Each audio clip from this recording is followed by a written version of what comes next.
100세 시대 건강하이소.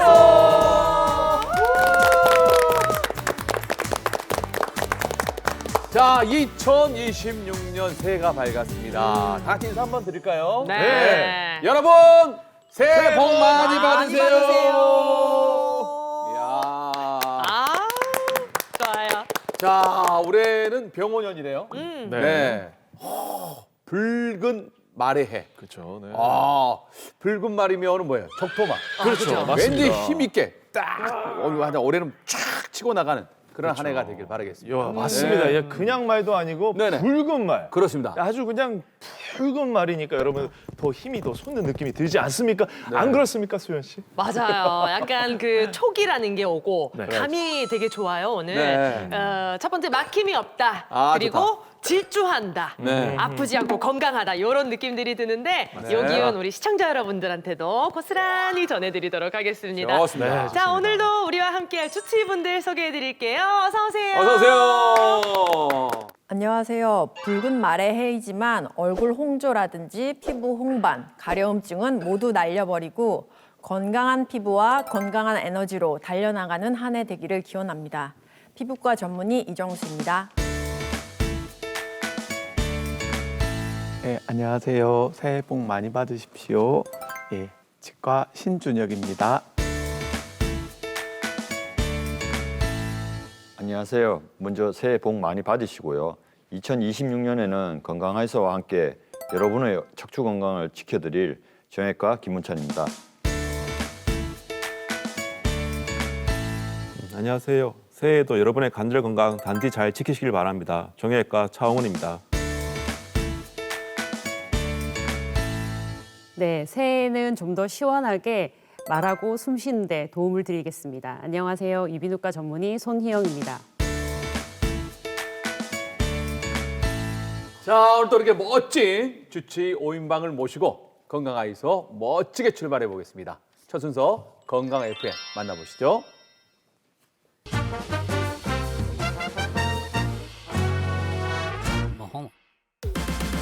여러분, 아침 식사하셨습니까? 오늘은 아침밥과 관련된 사연으로 건강 FM 시작해 보겠습니다. 안녕하세요. 저는 40대 워킹맘입니다. 새해 첫날 가족들과 해운대 일출 보러 가서 소원을 빌었어요. 우리 가족 건강하게 해주세요 하고요. 그리고 올해부터 아침밥 잘 챙겨 먹자고 다짐을 했습니다. 애들은 잘 챙겨 먹이는데 저는 정작 잘 안 먹게 되더라고요. 밥 먹느니 차라리 10분 더 자고 말지 했는데 이걸 아시고 저희 엄마가 걱정을 많이 하세요. 요즘도 넌 아침밥 안 먹고 다니니? 어릴 적부터 그렇게 아침잠이 많더니 아침을 먹어야 건강하다는데 10분 먼저 일어나서 밥 먹고 가는 게 그리 어려워서야. 하시는 겁니다. 그러게요. 저는 이게 왜 이렇게 힘들까요? 사실 딱히 배가 고프지도 않고 이제 아침 안 먹는 게 습관이 됐는데 그런데도 아침밥 꼭 먹어야 하는 걸까요? 제 주변에도 이렇게 아침밥을 꼬박꼬박 챙겨 드시는 분들이 그리 많은 것 같진 않은데 실제로는 어때요, 선생님? 질병관리청 조사에 따르면은 국내 성인 중 주 5회 이상 아침 식사를 하는 비율이 2023년 기준으로 약 50%라고 합니다. 이는 2명 중 1명은 아침 식사를 거른다는 이야기인데 특히 청소년들은 41.4%가 아침 식사를 거른다고 합니다. 청소년기에 아침 식사를 하지 않으면 학업과 건강에 위협이 될 수 있기 때문에 가능한 아침 식사를 하는 것이 좋겠습니다. 맞아요. 아이들 이렇게 키울 때 보면은 아침밥 잘 챙겨 먹어야지 두뇌 회전이 잘 된다 이런 이야기들 많이 하시던데 이거 진짠가요, 선생님? 네, 아침 식사가 두뇌 활동에 도움이 된다는 연구들이 많이 있습니다. 특히 뇌는 포도당을 에너지원으로 사용하기 때문에요. 공복 시간이 길어지면 굉장히 일의 능률도 저하되고 집중력도 저하가 됩니다. 그리고 또 최근에 청소년을 대상으로 시행한 연구에서도 아침 식사를 하는 청소년들이 그렇지 않은 청소년들에 비해서 집중도라든지 아니면은 학업 능력 이런 것들이 상대적으로 좀 더 좋게 나타나는 것으로 알려졌는데요. 물론 이것은 그것 외에도 다른 생활 습관이나 다양한 영향들이 함께 영향을 주기 때문에 그것만으로 단정을 할 수는 없지만 아침 식사를 하는 것을 추천을 드립니다. 참 엄마 마음에 아이들 학교 가기 전에 한 숟가락이라도 떠먹여서 보내고 싶은데 아이들도 잘 안 먹으려고 하더라고요. 이게 아침밥을 챙겨 먹으면 몸에 좀 어떤 좋은 변화가 있는지도 좀 알려주세요, 선생님. 우리가 아침밥을 먹어야 하는 이유는 4가지가 있는데요. 첫 번째는 우리가 아침에 뇌도 깨우지만 몸도 깨웁니다. 그리고 두뇌 회전이 잘 되고 이런 능률을 올릴 수 있고요. 위의 건강에도 좋습니다. 그리고 기분도 좋아집니다. 상쾌한 기분으로 하루를 시작할 수 있고 점심도 과식하지 않을 수가 있습니다.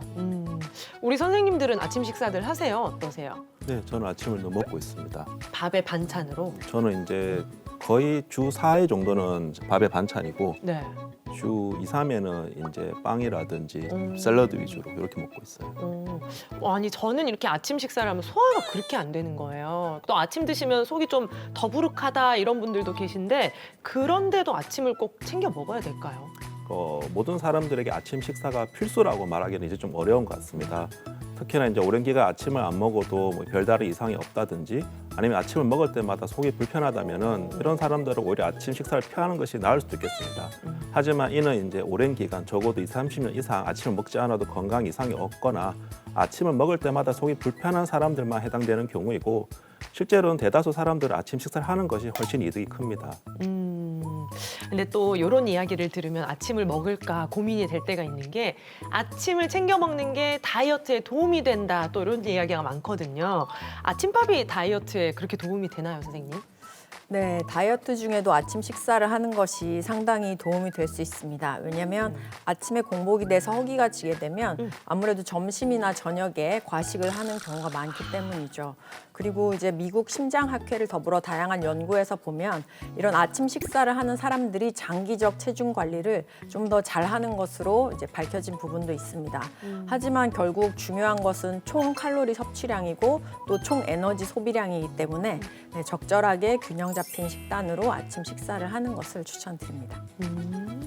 선생님들 말씀 들으니까 공복으로 비워놓는 것보다 뭐라도 좀 챙겨 먹는 습관을 들여야 되겠다는 생각이 드는데요.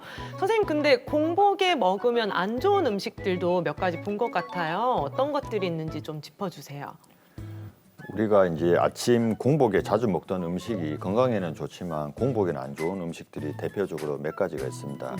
이것이 이제 4가지가 있는데 우리가 고구마, 바나나, 우유, 토마토 등을 잘못 먹게 되면 위산 가다나 복통, 소화 불량까지 이어질 수도 있습니다. 그러니까 이제 아침 밥을 챙겨 먹는 것이 가장 좋고요. 그렇게 힘들다면 토마토나 채소, 삶은 계란 같은 단백질을 꼭 같이 곁들여 드시면 좋습니다. 아침 식사 한 끼가 이렇게 소중한지 몰랐습니다. 여러분 올해는 아침 식사 간단하게라도 꼭꼭 챙겨 드시길 바랄게요. 여러분의 건강 FM 다음 주에 다시 돌아옵니다.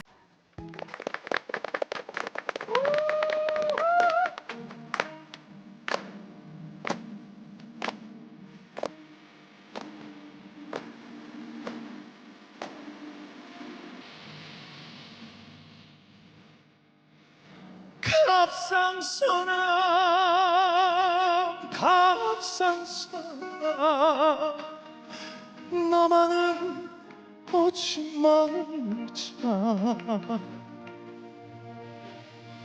갑상선에 혹이 생겨 목소리도 바뀌더라 하지만 여태껏 증상조차 몰랐다가 초음파와 세침검사 갑상선암 진단받고 나만 홀로 쓸쓸도 못 건강 못 잊어 못 잊어 운다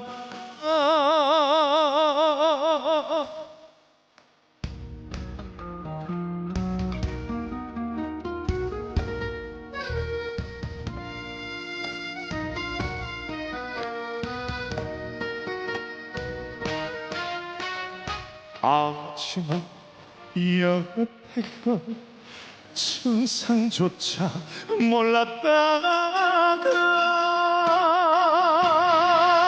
초음파 새칭 항상 갑상선한 진단받고 나만 홀로 쓸쓸히도 못 건강 못 잊어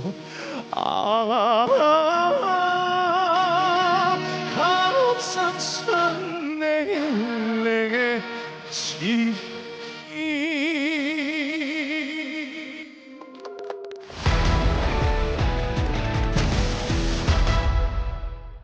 여러분 안녕하십니까? 새해에도 여러분의 의학 상식을 책임지겠습니다. 닥터 설전 배동성입니다. 자, 함께 논쟁을 펼칠 닥터 나와주셨습니다. 안녕하십니까? 네, 안녕하세요. 치과 신준혁입니다. 닥터 신, 혹시 마지막 키스나 뽀뽀 언제 하셨습니까? 네, 뭐 오늘 아침 자, 오늘의 주제가 조금 위태합니다. 부부 사이, 커플 사이 썸 타신 분들에게 약간은 민감한 얘기가 될 수 있는데요. 커플끼리 뽀뽀나 키스하면은 충치가 없는다가 되겠습니다. 닥터신, 이건 말이 됩니까? 이제 사랑도 방역을 해야 되는 시대입니까? 다들 에이 설마 하실 텐데 진짜 그 충치는 옮을 수 있습니다. 그래서 혹시 그 스트랩토코쿠스 뮤탄스라고 하는 그런 얘기를 들어보셨어요? 네? 스트레이트 뭐 펀치요? 네. 뭡니까? 그게 아니고 네.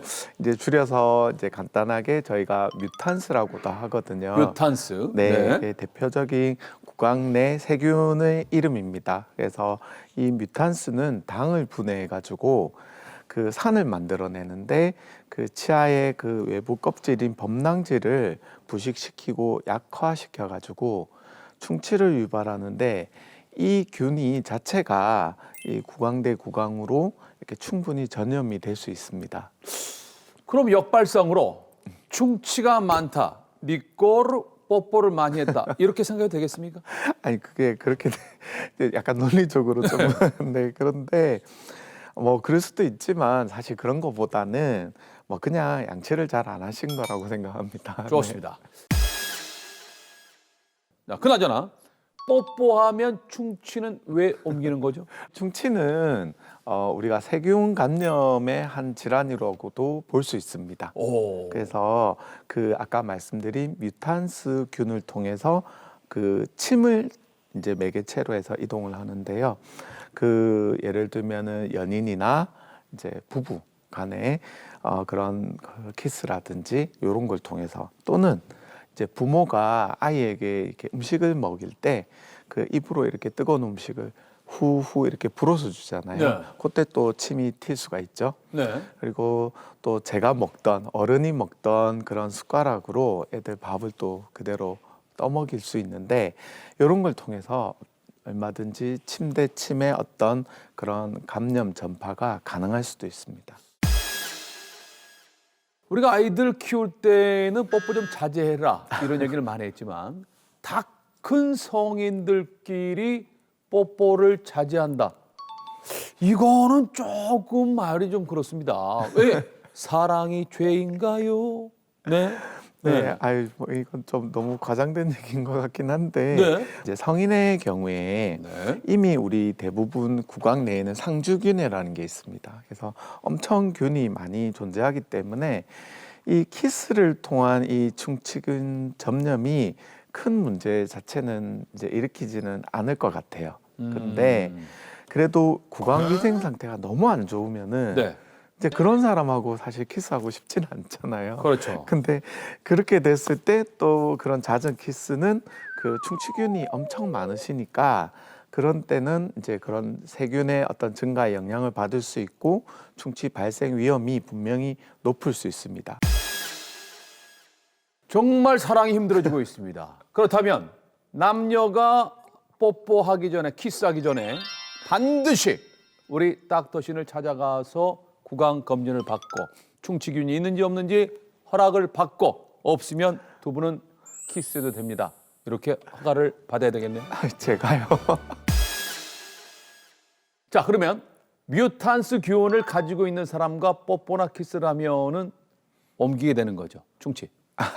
그러니까 균을 충치균을 이렇게 뭉길 수는 있는데 네. 그렇다고 해서 무조건 충치가 생기는 건 아니에요. 아, 무조건 아니에요? 네, 왜냐하면 그 충치가 생기려고 하면 여러 가지 환경이 조성이 돼야 되거든요. 첫 번째로 충치는 세균 감염이라고 했잖아요. 네. 그러니까 원인균이 있어야 됩니다. 뮤탄스라는 균이 일단은 존재할 것. 그다음에 두 번째는 그 뮤탄스균이 그 당분을 먹어서 산을 분비하거든요. 그래서 입안에 우리가 단 거라든지 그런 걸 먹었을 때 그 남는 당분 요게 있어야 되고요. 그다음에 세 번째는 요게 이제 부식을 시키고 그렇게 하려고 하면 당분을 먹고 산부식이 나와서 일정 시간이 또 흘러야 돼요. 그래서 그 일정 시간 안에 우리가 양치를 한다든지 입을 헹궈낸다든지 그런 치아 관리 요런 게 잘 안 됐을 때 요 세 가지 조건에 의해서 충치가 생길 수 있습니다. 그렇군요. 자, 새해 첫 방송부터 뽀뽀 키스하니까 이 방송 스튜디오가 굉장히 훈훈해지고 있는데요. 자, 키스를 하게 되면은 충치균은 옮길 수 있지만 더 사랑도 돈독해지고 더 건강해지는 거 아닐까 이런 생각을 해봅니다. 네, 어떻습니까, 사실, 원장님? 네, 사실 이 재밌는 연구가 하나 있는데요. 우리가 10초간 이제 키스를 하잖아요. 그러면 서로의 이 구강, 입을 통해서 세균이 10초에 8천만 마리. 그러니까 8,000마리가 아니라 8천마리가 8천만 마리요? 마리, 예, 가 이동한다고 합니다. 어마어마하죠, 그죠? 그래서 상대방의 어떤 구강 위생 상태, 건강 상태에 따라서 나의 건강도 달라질 수 있지만 그래도 키스를 하면은 옥시토신이 증가하고 스트레스 감소, 또 삶이 풍성해지고 행복해지잖아요. 그래서 그런 긍정적인 효과가 많으니까 저는 그럼에도 불구하고 마음껏 키스는 하는 게 해라. 좋다. 좋습니다. 자, 사랑도 잡고 건강도 잡으면 일석이조겠죠. 오늘 아침에도 키스한 키스신, 닥터신. 그래도 건강하게 키스하는 법 좀 알려주시기 바랍니다. 제가 이제 키스 신이 된 건가요? 아침에도 했으니까요. 네. 사실 이제 제가 키스 전문가는 아니지만요. 하나 알려드리자면 이제 첫 번째는 이제 우리가 당분 섭취를 줄이는 게 좋습니다. 그리고 만약에 그래도 저도 단 거를 좋아해요. 뭐 콜라, 탄산 이런 거 엄청 좋아하거든요. 근데 충치가 없다고 말씀드렸잖아요. 그 이유는 적절한 때에 양치질을 하는 겁니다. 꼭 주무시기 전에 그거는 꼭 지켜주시면 좋고요. 세 번째는 치실이나 치간 칫솔, 그러니까 네. 일반적인 양치만으로는 안 닦이는 부위가 있으니까 그런 걸 이용을 해서 구석구석 잘 닦는다. 하루에 한 번이라도. 그리고 정기적으로 치과에 내원을 해서 검진을 받아보면 좋겠죠. 그리고 이제 오늘 좀 그 앞에 얘기했던 그런 뮤탄스균에 대한 얘기를 하면서 사실 어린 아이, 영유아한테는 그 숟가락을 이렇게 공유하는 거는 좋지 않습니다. 그렇군요. 네. 그래서 그것만 조심해 주시면 좋을 것 같습니다. 자, 여러분 키스 전에 입냄새만 신경 쓸 게 아니고 이제 사랑하는 아내, 사랑하는 아이들에게 충치를 옮기기 싫다면 여러분 꼭 입 관리, 충치 관리를 반드시 잘 해야 될 것 같습니다. 닥터 설전 다음 주도 계속됩니다. 감사합니다.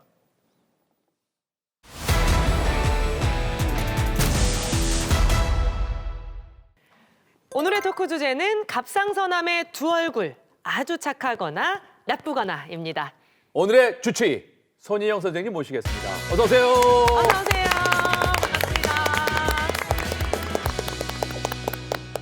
선생님, 제 후배 중에 갑상선암을 진단을 받았어요. 근데 주치의가 암이 좀 작고 옆으로 전이가 안 되는 암이니까 걱정하지 말라고 얘기했대요. 근데 환자 입장에서는 걱정이 안 되겠습니까? 엄청 걱정하고 있는데 걱정 안 해도 되는 건가요? 네, 갑상선암은 네.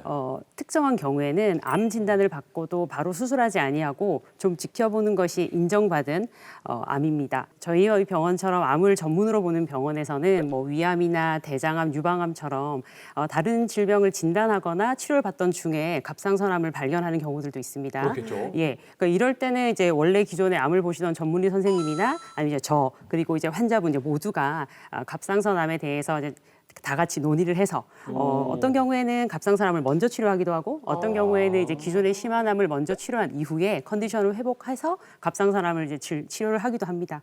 자, 이렇게 암인데 치료 시기를 결정할 수 있다는 것만으로도 참 다행인데요. 말씀드린 대로 이건 특정한 경우에만 네. 해당이 되기 때문에 이제 전문의 선생님과 충분하게 상의를 하시고 결정을 하시면 되겠습니다. 그러면 이게 착하기만 한 암은 아니라는 건데 오늘 잘 좀 들어봐야겠습니다. 그렇죠. 자, 먼저 그러면 이제 갑상선이 어떤 역할을 우리 몸에서 하는지 그리고 구조는 어떻게 돼 있는지 알려주시면 좋을 것 같아요. 네, 갑상선은 우리 목 앞에 나비 모양으로 이렇게 있는 구조물인데요. 내 몸에 갑상선 호르몬이라는 걸 내는 내분비 기관입니다. 우리가 이제 호르몬이라는 건 내 몸속에 혈액을 돌아다니면서 여러 가지 기능을 하는 건데 갑상선 호르몬은 이제 T3, T4라고 하는 호르몬이 나오는데요. 우리가 보통 다이어트를 이야기하거나 체력을 이야기할 때 기초 대사량이라고 이야기를 하잖아요. 이제 그게 우리 몸의 에너지를 소비하는 속도를 이야기하는데 이 갑상선 호르몬이 기초 대사량은 물론이고 체온, 맥박, 호흡 등을 다 조절하고 우리 아이들 성장과 발달에도 굉장히 중요한 역할을 합니다. 참 우리 몸에서는 아주 중요한 내분비 기관이라고 할 수 있습니다. 그렇군요. 아니 나 좀 여기 만져보라고 그래서 만졌는데 혹이 잡히거든요. 이거 갑상선 암인가요?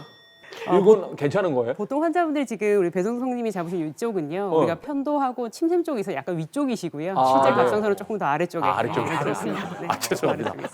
침샘이구나.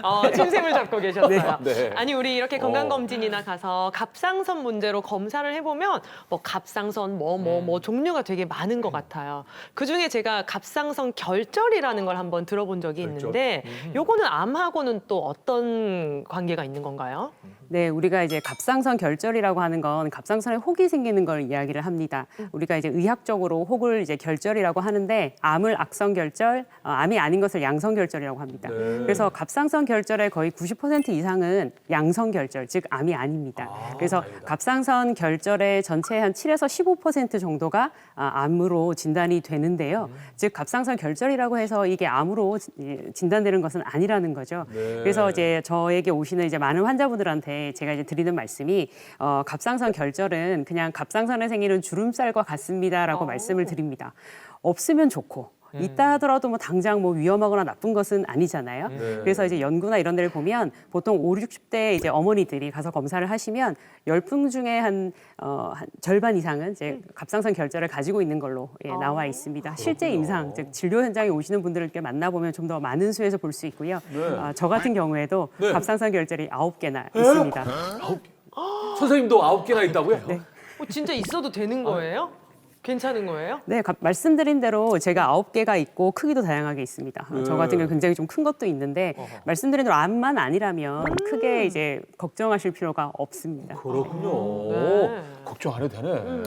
아무래도 결절이 있다고 하면 환자분들은 걱정은 그래도 하실 건데 그래도 선생님이 9개나 갖고 계시다니까 안심이 됩니다. 근데 이제 실제로 이제 갑상선 암과 어떻게 구분을 하는지 그것이 궁금합니다. 네, 갑상선암은 크게 4종류가 있습니다. 우리가 흔히 이제 갑상선 암 환자입니다라고 진단을 받게 되면 10명 중에 9명이 해당되는 게 유두상 암이라고 있고요. 그 외에 이제 이어서 여포성암, 수질성암, 역형성암 이렇게 크게 4가지 정도로 있는데요. 일반적으로 다들 이제 많이 알고 계신 유두상 암 같은 경우에는 초기일 경우에 완치가 95% 이상 되기 때문에 굉장히 예후가 좋은 암입니다. 제가 사실 암이라고 그러면 좀 답답하기도 하고 무섭기도 한데 갑상선 암은 왜 생기는 거예요? 갑상선암은 좀 답답하게도 뭐 특별한 원인이 없습니다. 그저 이제 암 발생에 연관이 조금 있는 요소로는 이제 어릴 때 목 쪽에 방사선 치료를 받았던 과거력이 있으면 암 발생에 좀 연관이 있을 수 있다라는 연구 결과는 있는데요. 실제 또 유전을 또 걱정하시는 분들도 있으신데 유전과 관계된 거는 이제 전체 갑상선 환자의 한 1에서 2% 정도 차지하는 수질암에서만 유전이 직접적으로 연관이 있는 것으로 되어 있습니다. 이 갑상선암도 모르고 있다가 갑자기 우연히 발견하게 되는 경우도 좀 많잖아요. 맞아요. 그렇죠. 그러면은 이 조기에 혹시라도 알아챌 수 있는 증상이 없을까요? 네, 특별한 이제 원인이 없는 것처럼 우리가 특별히 느껴지는 증상도 딱히 없습니다. 많은 분들이 이제 피곤함을 말씀을 많이 하시는데 사실 피곤함은 원인이 되게 많잖아요. 그래서 어떤 특정한 증상이 있지는 않고 이제 반대로 병이 좀 심하게 진행을 했을 경우에 목에서 어느 날 이제 혹이 만져진다든지 나는 담배를 피우지 않는데 목소리가 한 며칠 이상 계속 나빠져서 좋아지지 않는다라든지 이런 증상들은 있을 수 있습니다. 선생님, 갑상선 항진증이나 저하증 환자들이 굉장히 많이 있는데 혹시 이런 환자들에서 이제 암의 위험도 같이 올라갈 수 있는지 궁금합니다. 네. 갑상선 우리 기능 항진 저하를 이제 많이들 알고 계시는데요. 그거는 이제 갑상선 호르몬의 수치가 높다 낮다를 이야기하는 뜻입니다. 앞서 말씀드린 대로 갑상선 호르몬은 우리 몸에서 중요한 역할을 많이 하는데 쉽게 말씀드리면 우리 몸의 엔진 조절 스위치 같은 역할을 하거든요. 근데 이제 그 호르몬이 너무 과하게 나오면 우리 몸의 에너지 소비가 굉장히 과해집니다. 그래서 남들보다 심장도 빨리 뛰고 호흡도 빨리 하고 빨리 쉬게 되고 땀도 많이 나고 사람이 예민해집니다. 보통 그런 걸 이제 항진증 증상, 이제 과하게 나왔을 항진증 증상이라고 하고요. 반대로 호르몬이 낮은 저하증이 되면 뭐 항진증만큼의 이제 저명한 증상은 없는데 사람이 많이 피곤해진다든지 추위를 많이 탄다든지 그런 증상이 있을 수 있습니다. 그러나 이거는 이제 갑상선 호르몬, 즉 피수치와 연관된 것이고요. 갑상선 자체에 암이 생기게 되는 혹의 발생과는 직접적인 연관은 없는 것으로 되어 있습니다. 그렇군요. 자, 갑상선 질환과 암이 크게 상관이 없다니까 그나마 다행인데 그래도 우리를 두렵게 하는 갑상선 암 진단부터 치료까지 어떻게 되는지 과정을 화면으로 준비했습니다. 함께 보시죠. 갑자기 아픈 분들 있으시죠? 아무 증상이 없어도 몸속엔 암이 자라고 있을 수 있습니다. 제가 과거에 한 15년 전에 간담에 돌이 담석이 많았어요. 이걸 옛날에는 아팠는데 지금은 안 아파가지고 우연히 이제 정기검진 받으러 갔다가 돌이 꽉 찼어요. 아파서 온 거는 전혀 아니고 그냥 내 스스로 이제 안전하기 위해서 왔는데 거기서 이제 수술 다 하고 조직 검사에 의해서 암이 발견됐어요. 처음에는 뭐 초음파하고 다 했는데 암이 사기라는 거예요. 이거는 그냥 놔두서는 안 되고 수술 스케줄상에 보면 제가 한참 25년 한 4월 달 돼야 수술이 잡히는데 제가 너무 심하니까 안 되겠다요. 과장님이 휴가도 반납하고 저를 봐주신 거예요. 말씀하시겠습니다.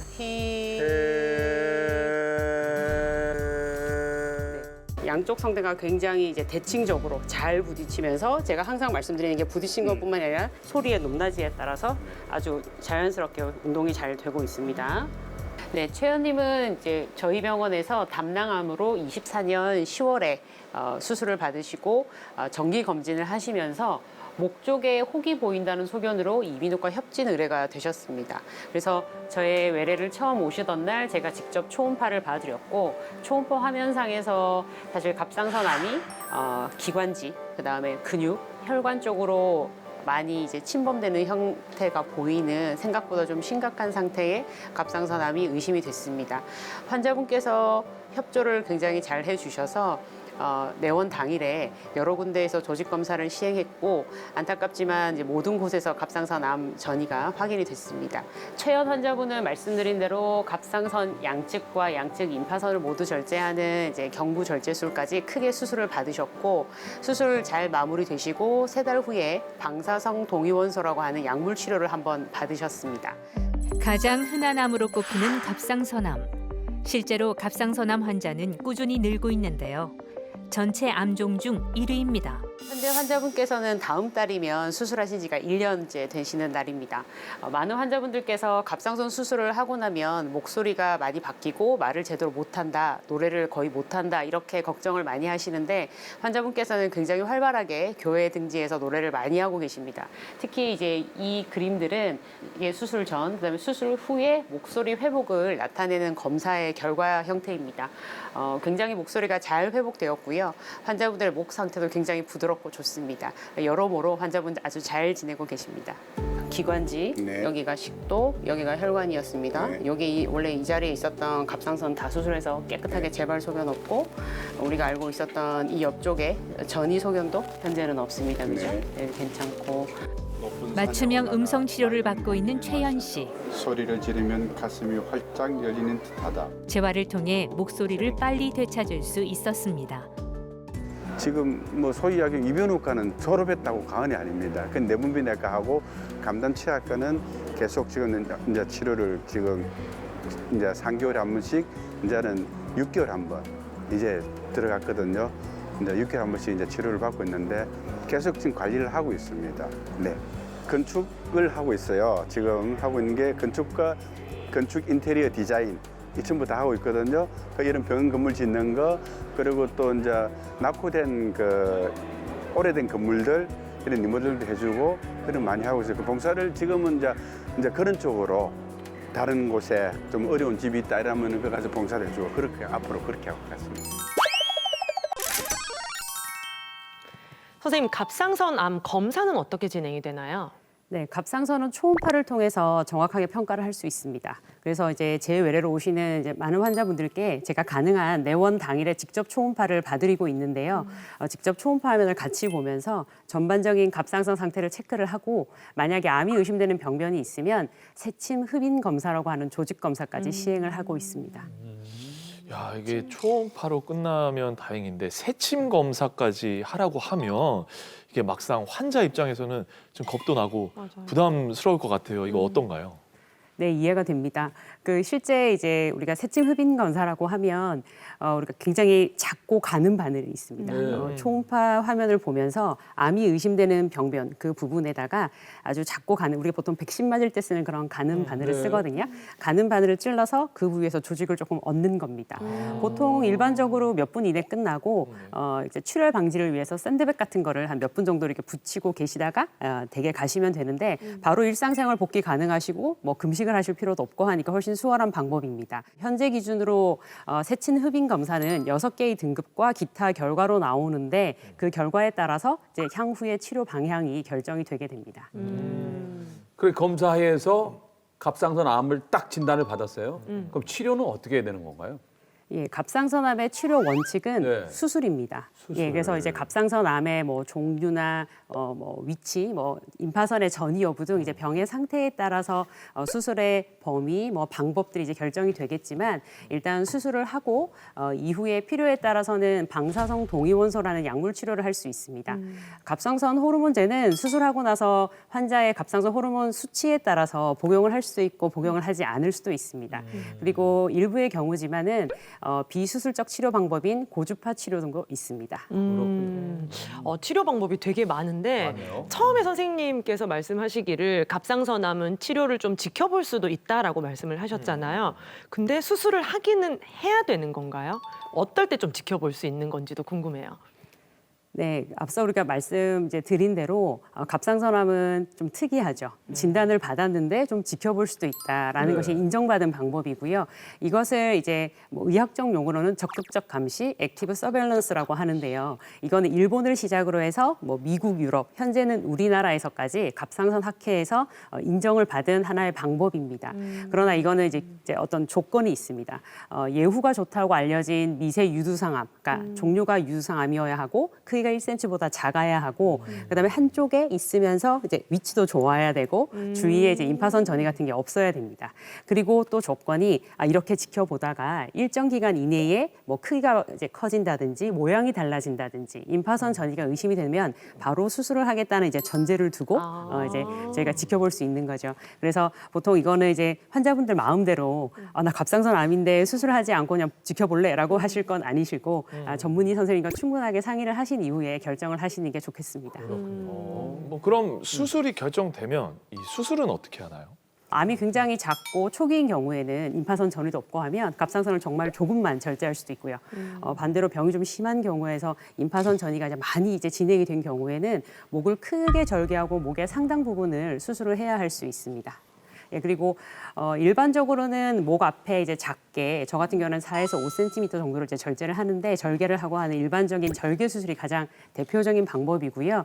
최근에는 목의 절개 흉터를 만들지 않기 위해서 로봇이나 내시경을 사용해서 이제 먼 거리에서 갑상선으로 접근해서 갑상선을 절제하는 수술 방법도 있습니다.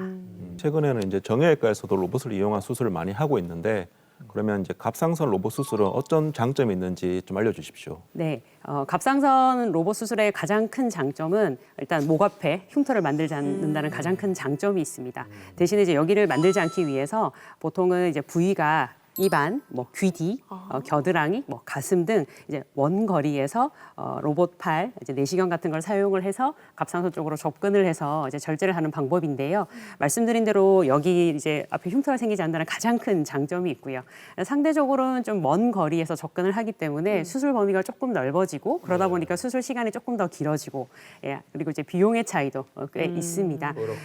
그리고 이제 일반적으로 시행하는 절개 수술 같은 경우에는 이제 말씀드린 대로 이제 조그만 부분만 이제 절개를 하고 수술을 하기 때문에 암 부위라든지 이제 갑상선을 둘러싸고 있는 주요 부위들, 신경이든 뭐 임파선이 등을 직접 보고 효과적으로 절제를 할 수 있기 때문에 수술 범위가 또 작고 수술 이제 시간도 이제 작다는 이제 장점이 있겠습니다. 이런 수술 방법들은 이제 전문의 선생님과 이제 두루 상의하셔서 결정을 하시면 되겠습니다. 무조건 상의하죠. 그렇죠, 맞습니다.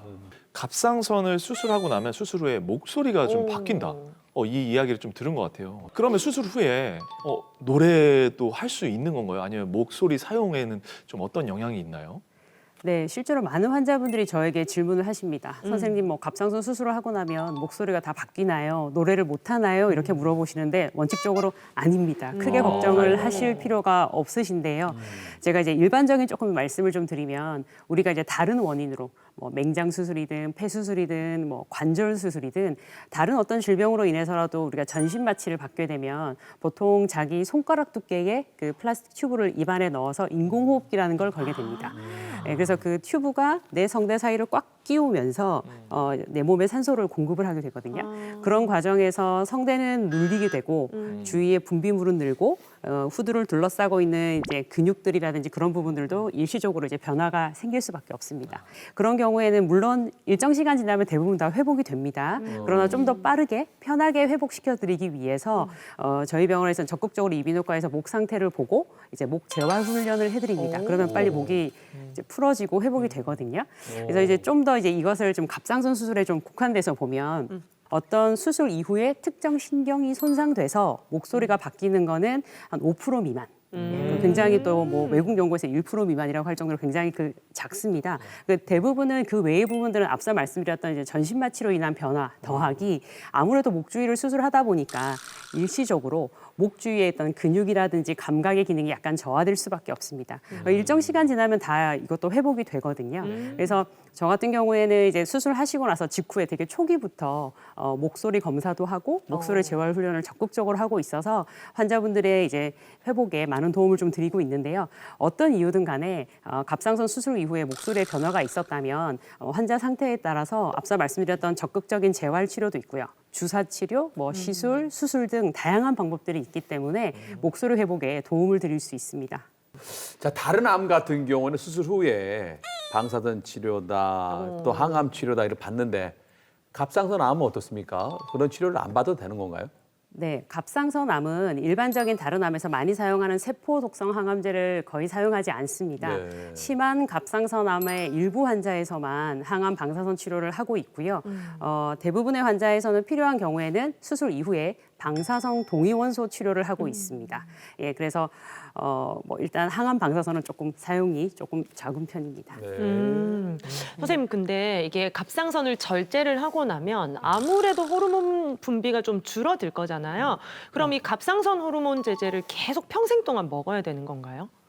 네, 갑상선 호르몬제는 갑상선 수술 이후에 그 환자의 갑상선 호르몬 수치에 따라서 결정이 되게 됩니다. 그래서 갑상선암을 되게 초기에 수술을 해서 갑상선을 되게 조금만 절제했을 경우에는 수치가 정상인 경우들이 대부분이고요. 그래서 약제를 복용하지 않는 경우가 훨씬 많습니다. 실제 복용을 하시게 되더라도 굉장히 소량, 단기간을 복용하실 수도 있고요. 이제 그거는 환자의 또 연령이나 성별에도 약간 영향을 받기도 합니다.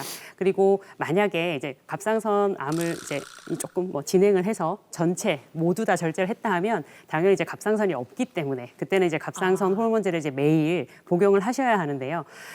감사하게도 이 갑상선 호르몬제는 부작용도 굉장히 작고 그리고 우리 몸에서 이제 중요한 정상적으로만 잘 복용하신다면 처음에 말씀드렸던 우리 몸의 중요한 기능들을 다 정상적으로 유지할 수 있기 때문에 안심하고 복용하시면 됩니다. 그 선생님, 갑상선암은 생존율이 높지만 또 우리 재발률, 다시 또 발생할 수 있는 재발률도 30%에 달한다고 들었습니다. 그러면 갑상선암의 재발이나 그런 전이를 막으려면은 어떤 방법이 있습니까? 네, 갑상선암은 앞서 말씀드린 대로 굉장히 예후가 좋은 병인데요. 처음에 이제 진단을 받을 때 조금 심했던 경우에는 어떤 게 재발과 전이가 있을 수 있습니다. 그래서 이제 처음에 수술을 하고 필요한 경우에 방사선 동위원소 치료를 하게 되고요. 그 치료를 통해서 혹시라도 남아 있을 수 있는 이제 미세 잔존암이라든지 어떤 재발과 전이를 억제하는 효과가 있습니다. 그 치료 다 이후에는 적극적으로 그리고 정기적으로 초음파 검사와 갑상선 호르몬 수치 또 다양하게 이제 보는 검사들이 있거든요. 이제 그거를 통해서 정기적으로 관찰하시다가 필요에 의해서 이제 필요에 따라 약제를 드신다거나 초기에 시술이나 수술 치료를 받으시면 오랜 기간 문제 없이 지내실 수 있습니다. 마지막으로 시청자분들에게 당부의 한 말씀 부탁드립니다. 네, 그 갑상선은 다른 부위와 다르게 직접 보이지도 만져지지도 느껴지지도 않는 기관입니다. 그러나 우리 몸에서는 굉장히 중요한 부분이거든요. 자주 검사할 필요는 없지만 그래도 정기적으로 갑상선 초음파 검사와 호르몬 수치 검사를 통해서 오랜 기간 갑상선 건강 잘 지키시길 바랍니다. 아, 좋습니다. 자, 지금까지 우리 몸의 엔진 조절 장치 갑상선과 꾀꼬리 같은 소리를 잘 지켜주시는 손희영 선생님과 함께했습니다. 선생님 감사합니다. 고맙습니다.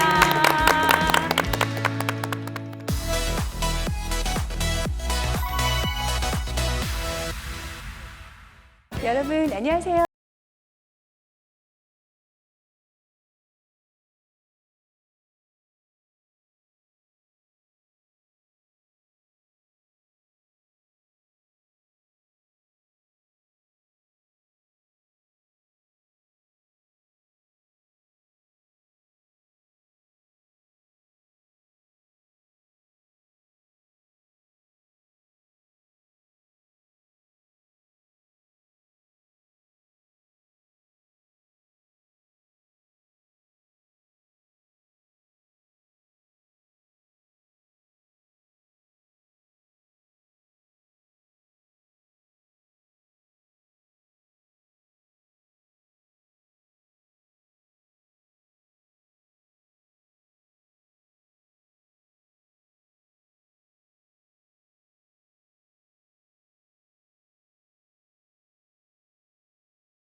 다음 동작은 다리 스트레칭 동작입니다. 한 다리를 들어 천장 위로 뻗어주세요.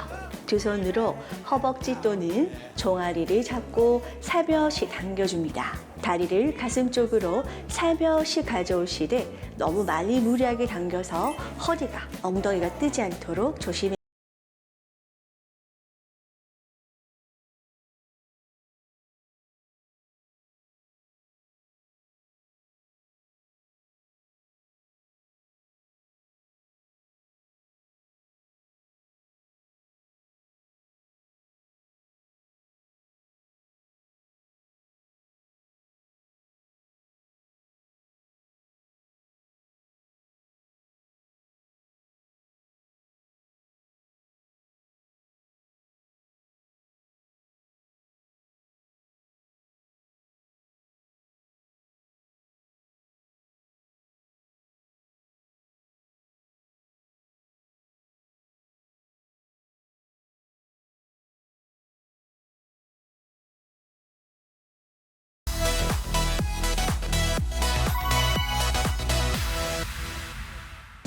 오늘 제가 준비한 소식은 여기까지입니다. 네, 다음 주에는 더욱 알차고 재밌는 건강 정보로 돌아오겠습니다. 그때까지 100세 시대 건강하이소!